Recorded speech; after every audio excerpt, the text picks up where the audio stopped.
who are their customers, getting a better understanding how to get connected to it, understanding what the requirements for competing, being competitive on a global basis. Those were all issues that were highlighted in that survey.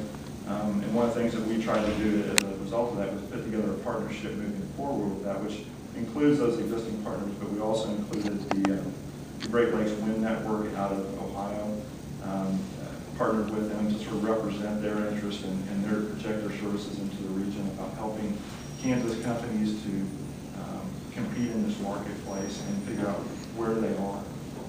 There are a number of things that the industry, not just specific to Kansas, but the industry is faced with.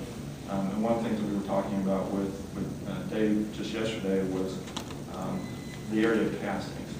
Castings are a significant issue. You probably heard that as you have moved around the country. And the challenge is there are very few casting companies in the country that can pour the size of pours that are required for the frames and for the hubs and such as that.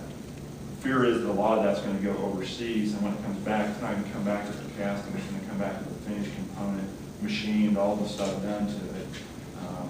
And so those are some real structural issues with respect to the wind industry at the component level down that they're there. How are people trying to address that? I mean, within the industry, I mean, I have heard that from a couple of other folks in the industry. Just like I think right now it's sort of a wait and see. I mean, everybody's unsure as to do they make this substantial investment. I think if there was some help to help them lower that risk of making that investment, I think you would find some of those companies like Hutchinson and stuff that would be willing to make those type of investments. The requirements for castings is very demanding and exacting. You have to do it well, or else you're going to use a lot of scrap in the process. So helping companies that want to get into the industry, reduce some of those risk barriers. I think they're all sort of waiting to see how long it's going to go. Do they step into this?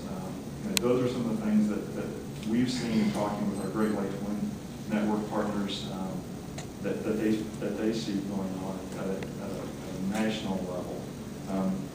Specific to Kansas, again, a lot of it is just providing education, providing insight, helping companies figure out where do they fit in the marketplace, and then helping them be ready to compete, and putting the right systems in place, the right quality systems. So, Kansas companies make very good products. A lot of them don't have the structures in place that a large OEM would supply or require. But there's also the second and third tier suppliers that I think a lot of the Kansas companies could be suppliers too.